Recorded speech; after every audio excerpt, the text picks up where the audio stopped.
Hey guys, I was continuing back with another videos time, and we are here with our WWE Survivor Series War Games predictions, 2024 predictions. Yeah, that's my usual thing. I keep doing that, but yeah, I was already.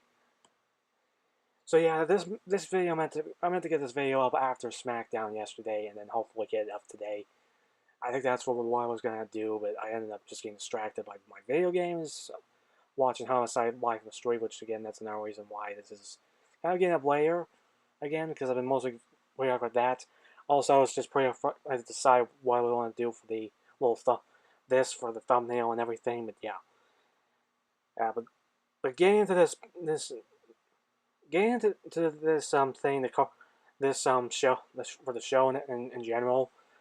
Well, it's a pretty good card. Again, there's only 5 matches. Again, it's most of the War Games matches and 3 championship matches.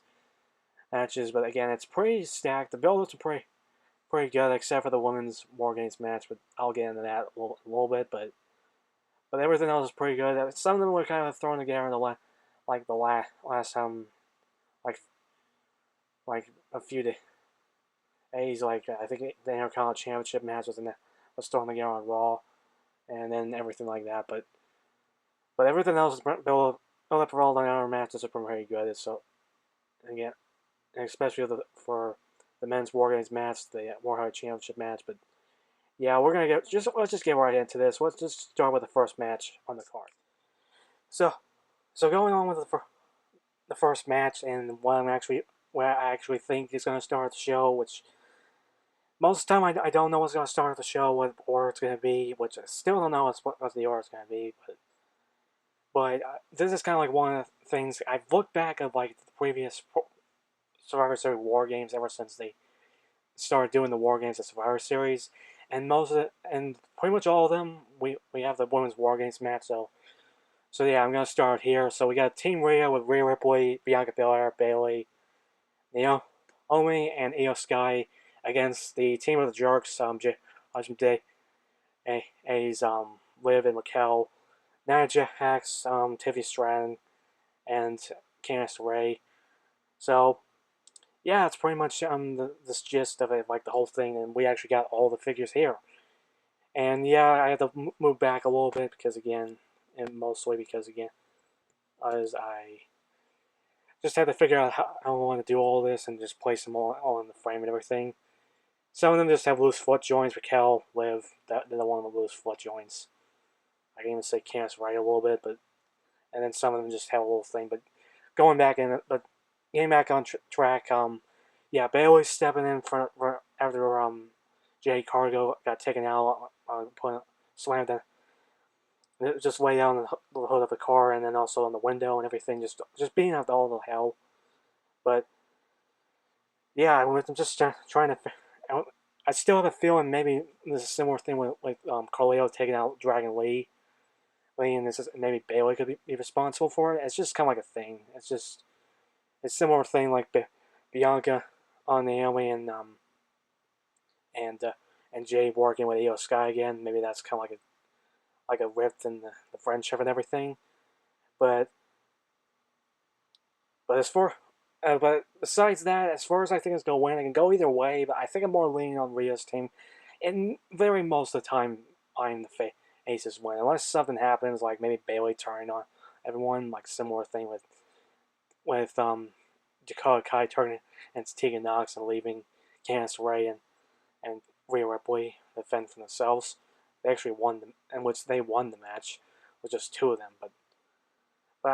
But again, it could go either way. But I mostly think Rhea's team is going to win. And so yeah, we'll finish with that. Now let's move on to the next match. So yeah, next up is the Axel Haas fight that we're going to be getting with a triple threat match for the Intercontinental Championship. And we got Braun Breaker defending against Sheamus and Gina. No, not Luca Kaiser.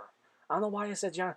Why am I guess I got Giovanni Vinci on the brain because I just realized that they did release a little Kaiser figure with with the 2-pack with Giovanni Vinci and everything, which I feel it was stupid not buying that, and because then I could just have a full house with these two basically a full house with everyone here.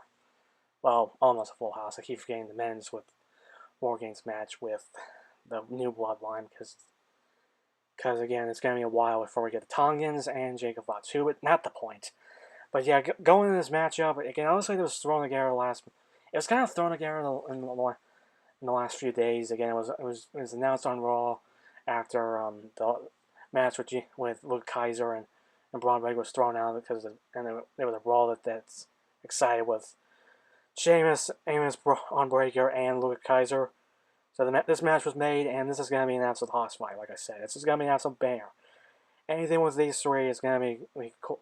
Well, even though I'm not too big of a Luke Kaiser guy, even though he's been kind of okay with the kind of like the ruleslessness of when he was just doing like a singles run ever since they dropped Giovanni Vinci and he went to SmackDown and everything.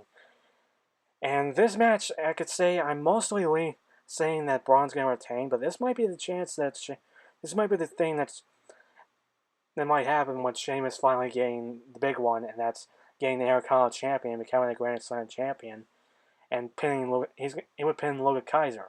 But again, I could see that happening, but I think I'm more still leaning on. I think I'm more saying that Braun's going to retain. And if Sheamus wins, I'll be all in on it for him to finally get the Intercontinental Championship and everything. But yeah, I just wanted to go with that, and now let's move on to the next match. So now getting on to our next match. This is for the United States Championship. We have LA Knight defending against the returning Shinsuke Nakamura again. Yeah, I was very surprised. I was very surprised. I was actually with his return again. He just came out of nowhere again, and LA Knight won against I think it was I can't remember who I know he won a match. I just can't remember who on the top of my head. But Nakamura just came out of like nowhere, and for a little bit I didn't even know it was him. Besides coming out of nowhere, he was just besides the hair in his face and the face paint also, he was kind of like dressed up like with a mix.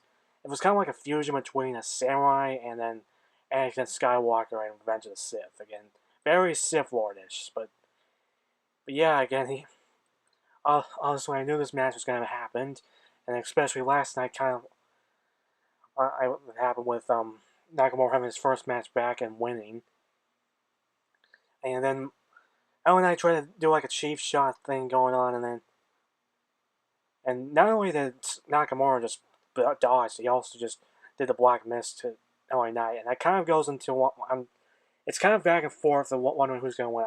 Well, I kind of don't want LA Knight to drop the championship right now because he's been pretty good as the United States champion.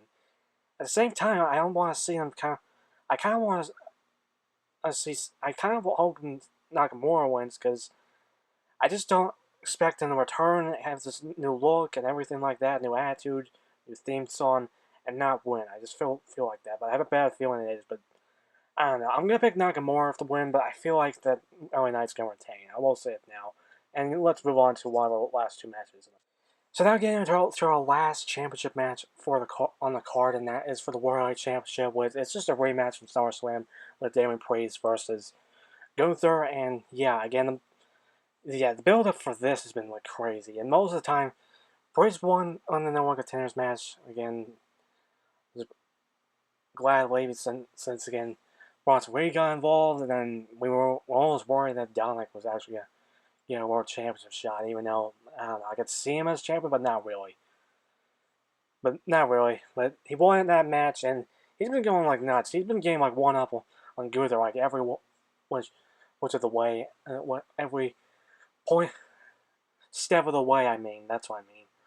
But yeah, that's kind of like goes in this, and this match is going to be pretty good. And yeah, as far as I think it's going, and this is kind of like kind of plays into my kind of prediction, but I'm mostly I kind of in some part of me thinking maybe Damon Priest could win, but I don't think Gunther's going to drop the title. Like I think he's going to walk into WrestleMania as world champion and maybe drop it there, or maybe even go longer. Who knows? His title could go as long as his Intercontinental Championship or his United Kingdom Championship runs. But But also, again, I think the big reason I can see also Finn Balor getting involved and probably costing Jamie Priest the win. But yeah, just go there all the way to retain. And now let's get on to the main event. So now, finally getting to our main event, we have the men's War Games match with the new Bloodline and with Bronson Reed also added to it against the original Bloodline line from Roman Reigns, the Usos, Sami Zayn, and then the returning CM Punk. So yeah, this match is probably the biggest match of the night. Again, obviously, CM. We also have the Bloodline Wars with the new Bloodline and the LG Bloodline, and then again the original Bloodline, whatever you want to call it, but again, you get the point there. And then CM Punk thrown in the mix. We also have Bronson Reed over with the new Bloodline, and yeah, you can see obviously I have the full OG Bloodline over here, but obviously the new Bloodline, it's just the only thing I want to have like solo is Bronson Reed again. Obviously, you can see the Jacob Vaughn like rendered thing over here, but you kind of get the point. Or maybe it's not over here. I don't know. You kind of get the point, but yeah, I still need to get the customs made for those. Again, I'm just really preoccupied with a bunch of things. Again, money troubles, like I said. But I'm really looking forward to this match. It's gonna be brutal, chaotic. Like weapons, we got weapons galore in this match as usual. But then again, we always get weapons in War Games matches. Matches where we're gonna probably get spot off with either the Usos jumping out of the cage or Jacob Fatu again. Honestly, it's just I'm kind of like thinking of the WFC's War Game match with the LG Bloodline and the New Bloodline. But yeah, kind of get the point there. Well, it's kind of that. It was Shield and the Usos against the New Bloodline. You kind of get the point there. But yeah, as far as I think it's gonna win, it can go either way. I can see either than winning. And I think the one difference maker for the New Bloodline is Jacob Fatu because he's an absolute beast. Obviously, for the LG Bloodline, it's more the big difference maker is CM Punk, and it kind of goes into my main decision that I think the OG Bloodline's gonna win because again I don't think they're gonna have CM Punk return and then lose again. Like I said, similar or like a thing that with Nakamura. But yeah, my OG Bloodline for my pick. It's OG Bloodline all the way. And yeah, that's pretty much it for our predictions for Survivor Series War Games. Like I said, I just wanted to. I'm wanted to get this out before the show because I got a few things I need to do before the show starts. Alright, so I'm also watching Collision just for the hell of it. But yeah, like I said, that's pretty much it for this our predictions. Like I said, and remember, like to comment down below what you guys think of these predictions. Are you still enjoying these my predictions reviews? Who's it for wrestling pay per views in general? Again, what are your predictions? Stuff like that. Subscribe, tap the bell. More videos coming soon. I mean it this time. I've been a little bit slacking on it, but I'm getting back to it. And this is 15. The owner, kicking out of here.